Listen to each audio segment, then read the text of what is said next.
নমস্কাৰ বন্ধু বান্ধৱীসকল, মোৰ এটা অন্য ভিডিঅ'লৈ আপোনালোক সকলোলৈকে স্বাগতম জনাইছোঁ। কি খবৰ আপোনালোকৰ? নিশ্চয় ভালেই চাগে, আৰু আশা কৰোঁ আপোনালোকৰ খবৰ খাতি ভালেই হ'ব লাগে। আৰু আজি এই ভিডিঅ'টোত যিসকল ফাৰ্মাৰ বন্ধুৱে নিজে কিছুমান পোৱালি ক্ৰয় কৰি এখন ফাৰ্ম গঢ়িম বুলি ভাবিছে, নাইবা নিজে স্বাৱলম্বী হ'ম বুলি ভাবিছে কুকুৰা ফাৰ্মৰ জৰিয়তে, তেখেতসকলৰ কাৰণে মই এই ভিডিঅ'টো প্ৰস্তুত কৰিছোঁ।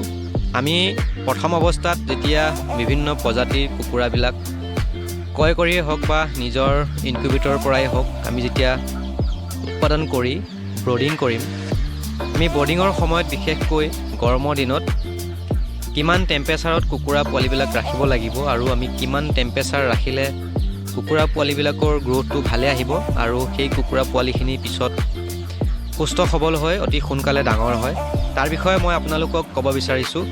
আৰু মেডিচিন আমি কি প্ৰয়োগ কৰিব লাগিব ব্ৰডিঙৰ সময়ত, এইখিনি বিষয়েও মই আপোনালোকক জনাম। যদিহে আপোনালোকে মোৰ ভিডিঅ'টো নতুনকৈ চাই আছে, তেন্তে প্লিজ মোৰ চেনেলটো এবাৰ ছাবস্ক্ৰাইব কৰিব আৰু কাষত থকা বেলটো প্ৰেছ কৰিব, যাতে এনেকুৱা ধৰণৰ ফাৰ্মৰ সম্বন্ধীয় ভিডিঅ'বিলাক পাই থাকে। আৰু যদি ভিডিঅ'টো ভাল পায়, লাইক কৰিব, শ্বেয়াৰ কৰিব আৰু কমেণ্ট কৰিব। বন্ধু বান্ধৱীসকল, আমি গৰমৰ দিনত ব্ৰডিং বিশেষকৈ 15 দিন কৰিব লাগে আৰু ঠাণ্ডাৰ দিনত আমি প্ৰায় 20 দিন পৰ্যন্ত কৰিব লাগে। এতিয়া সময় হৈছে গৰমৰ দিন, সেইবাবে আমি কুকুৰা পোৱালিবিলাকক টেম্পাৰেচাৰটো হয়তো বেছি হৈ যাবও পাৰে বা হয়তো কমিবও পাৰে। সেয়েহে আমি যিডোখৰ ঠাইত আমি পোৱালিবিলাক ব্ৰডিং কৰিম, সেই ঠাইডোখৰত আমি চৌহদটো সুন্দৰকৈ আমি এটা আবদ্ধ কৰি ল'ব লাগে।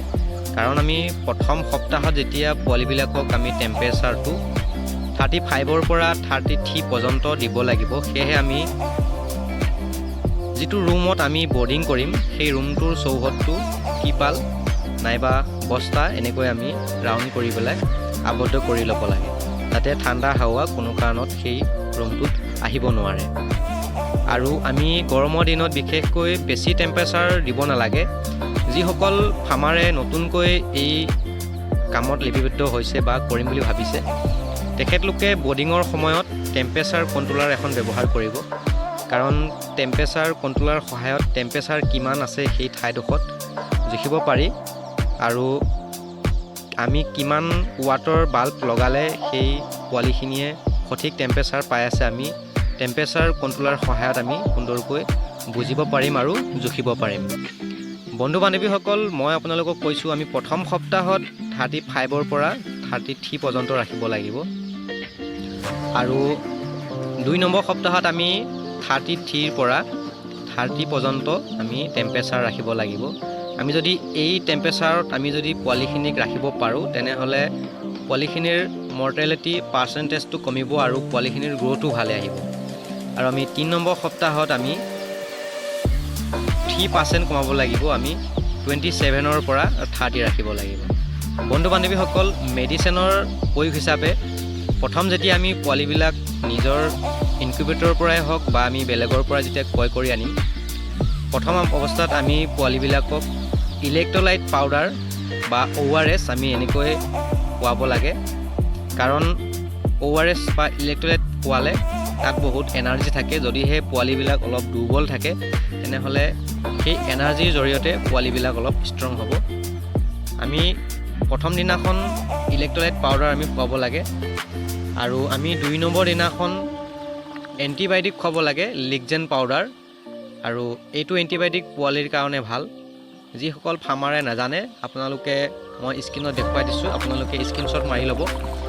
লেগজিন পাউডাৰটো সুন্দৰ সৰু পোৱালিৰ কাৰণে, আৰু এই পেকেটটোত পোৱালিক কিমান খুৱাব লাগে, কিমান দিব লাগে, পেকেটটোত লিখা আছে। আপোনালোকে সেই পেকেটটোত ভালদৰে মন কৰিলেই বুজিব পাৰিব। বন্ধু বান্ধৱীসকল, লিগজেন পাউডাৰ ব্যৱহাৰ কৰিলে আপোনালোকে 2 নম্বৰ দিনাখন, 3 নম্বৰ দিনাখন আৰু 4 নম্বৰ দিনাখন ব্যৱহাৰ কৰিব। 5 আৰু 6 নম্বৰ দিনাখন আপোনালোকে ভিমাৰেল ইউজ কৰিব, কাৰণ এণ্টিবায়'টিক ব্যৱহাৰ কৰিলে চৰাই পোৱালিখিনি অলপমান দুৰ্বল হয়। সেয়েহে আমি 5 আৰু 6ত ভিমাৰেল ইউজ কৰিব লাগে। আৰু 7 নম্বৰ দিনাখন আপোনালোকে লাচোটা ষ্টেইন বা F1 যিটো RD ভেকচিনেশ্যন, সেই ভেকচিনেশ্যনটো আপোনালোকে কৰি দিব। প্ৰায় আপোনালোকে সন্ধিয়া পৰত যেতিয়া অলপ ঠাণ্ডা পৰিব তেতিয়া আপোনালোকে ভেকচিনেশ্যনটো ভালকৈ কৰি দিব।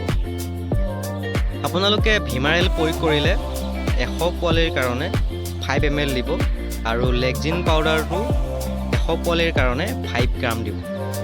আৰু বন্ধু বান্ধৱীসকল, আজিৰ মেডিচিন আৰু টেম্পাৰেচাৰৰ বিষয়ে আপোনালোকক ক'লোঁ, এইখিনি আছিলে। আপোনালোকে ভালদৰে মেনেজমেণ্ট কৰিব, আপোনালোকৰ পোৱালিবিলাকৰ গ্ৰোথ নিশ্চয় ভালকৈ আহিব আৰু সুস্থ সবল আহিব। চ' আজি ভিডিঅ'টো ইমানতে সামৰিছোঁ, বেছি দীঘল নকৰোঁ আৰু আজিলৈ বাই বাই, জয় অসম, জয় হিন্দ।